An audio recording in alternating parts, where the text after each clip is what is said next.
You know, you don't get to go down your little like perfectionist hole. You know that you have one take and you better communicate something, you know, because you're not going to play it perfectly. At the end of Sean Martin's solo, it like had kind of one of those moments for me where you just feel like the result of a lot of human energy in the room rising. I guess that would be like the special juju or whatever that Snarky Puppy has.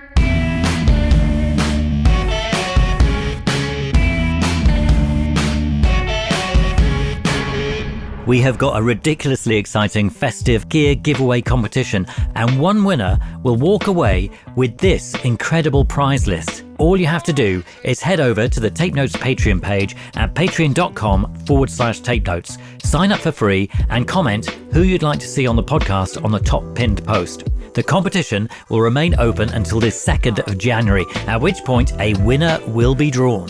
Good luck.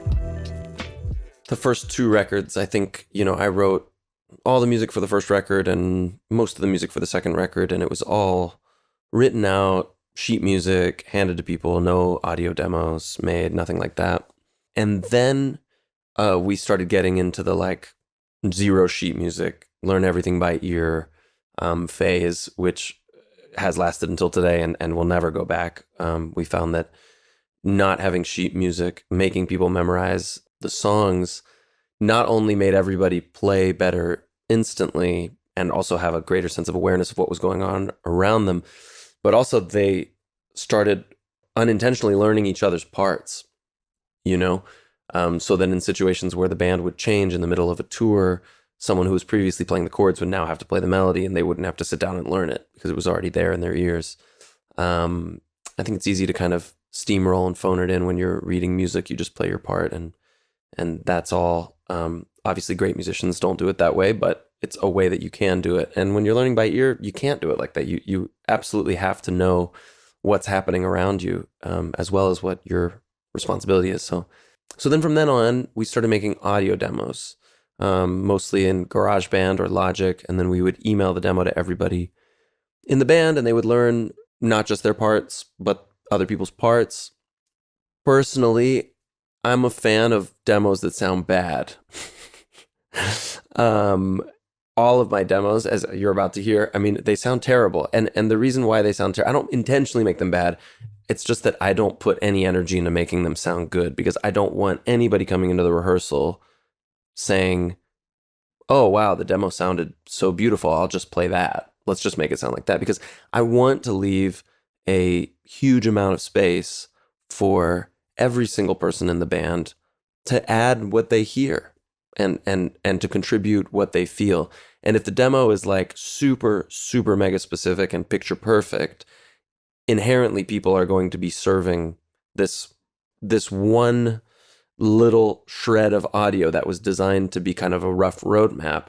They're going to treat it like kind of like the Bible in a sense, and it will inherently restrict their creativity in the process. So I tend to make demos in a way that's kind of macro rather than micro. I try to make sure that the bass line is clear. I try to make sure that the chords are clear, and I try to make sure the melody's clear. And sometimes I do all three things with the same sound. I'll just use like a Fender Rhodes to play all three things. So that then even the band, like they don't even know what their part is. They don't even know what they're supposed to be playing. They just know that there's chords, melody, and a bass line. And so they learn all of them. And then it's very quick in rehearsal if we say, oh, it's not really working with the horns on the melody. Let's have the guitars play the melody and let's have the horns play the pads. And we can switch kind of instantaneously. And for me, that's what rehearsal is. It's not making the song sound like the demo. It's a workshop. It's an opportunity for everybody to chime in and share, you know, little visions that they have for how the song could be. And then we kind of come to a consensus about it. But all of that process, I want to make clear, happens after the band has played the song exactly like the demo. So like the first kind of rule is like, we earn the right to change things. Yeah, of course. Very interesting though. Can we hear that demo then? We sure can. Like I said, don't be prepared to be blown away. Right.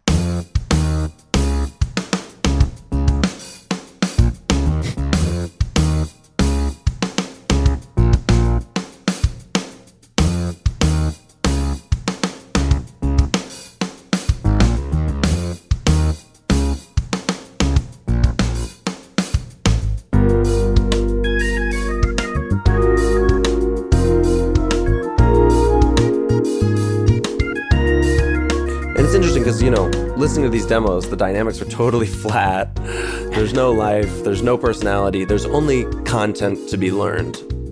And I like it that way.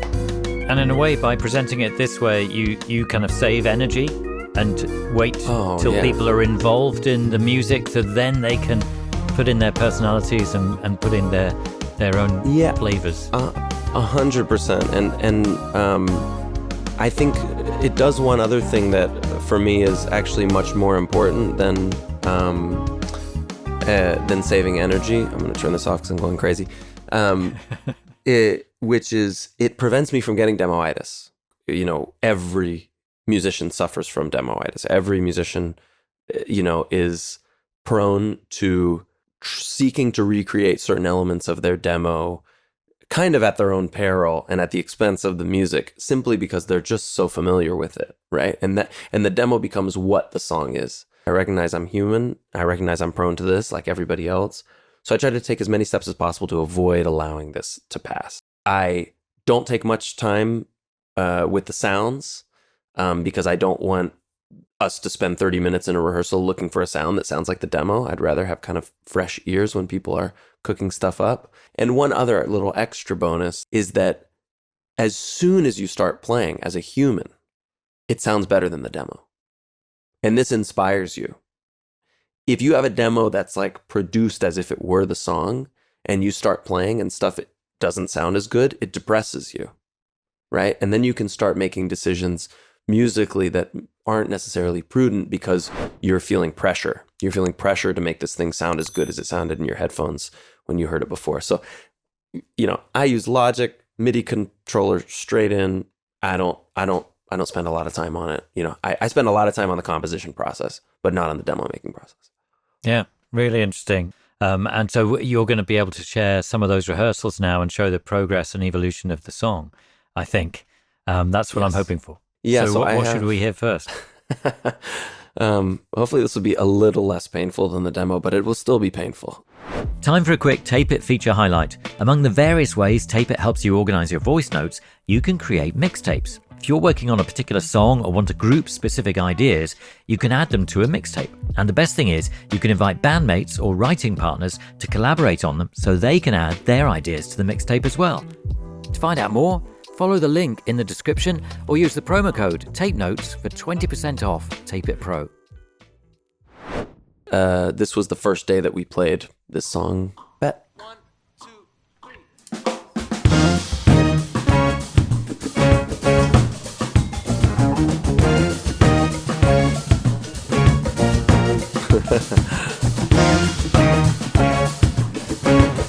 I mean, you can already hear an instant change in terms of the percussion and everything. So, And how many people are playing on this demo, and who are they, I guess? 19. 19? Wow. Yeah, I mean, it's a big ensemble, but it's not like you have 19 people all playing at the same time. That would be excessive. So we're trading it off in a way that's really what we're trying to do is simulate what happens when you make a studio record, which is maybe you tune the bass drum differently on the chorus. Maybe you switch guitar sounds between the bridge and the solo, right? Well, we're doing that, but live by changing humans, which I think is an interesting concept that I've never really seen before. But yeah, I mean, for example, in this demo, it just kind of sounds like a funk jam groove-wise, right? And then if you fast forward to like day 6, it sounds very different.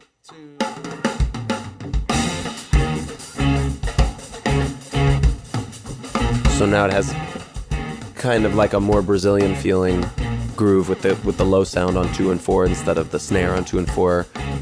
Marcelo Walasqui's playing pandeiro with like a kind of Brazilian swing. And the verse is a lot different groove-wise. Wow. So, I mean, with Bet, the next stage, when do you know, right, we've got that done, we've nailed that in rehearsal, and then when do you go and record? Well, this record, Empire Central, was done in the same format that we've utilized quite a bit on records like starting with Tell Your Friends, and then we did Ground Up, which is a live performance in a recording studio with an audience with everyone wearing headphones.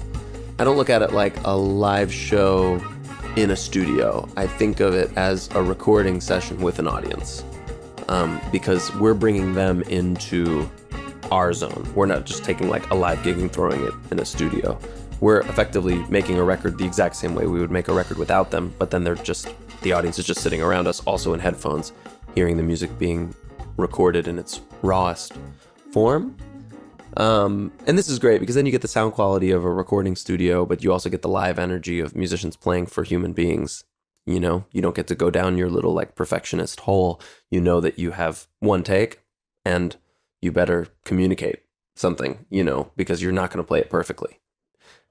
Which I like. And I think that's where the energy comes from. I think this song, particularly at the end of Sean Martin's solo, it like had kind of one of those moments for me, especially when you watch the video where you just feel like, you know, a very special thing that is the result of a lot of human energy in the room kind of like rising, you know, from the audience and the band. And that's, I guess that would be like the special juju or whatever that Snarky Puppy has, is that the live energy. I mean, I'm not saying the music's good. I'm not saying, you know, the band is good, but there is a unique energy that we have from so many years of playing together and understanding how to emote together.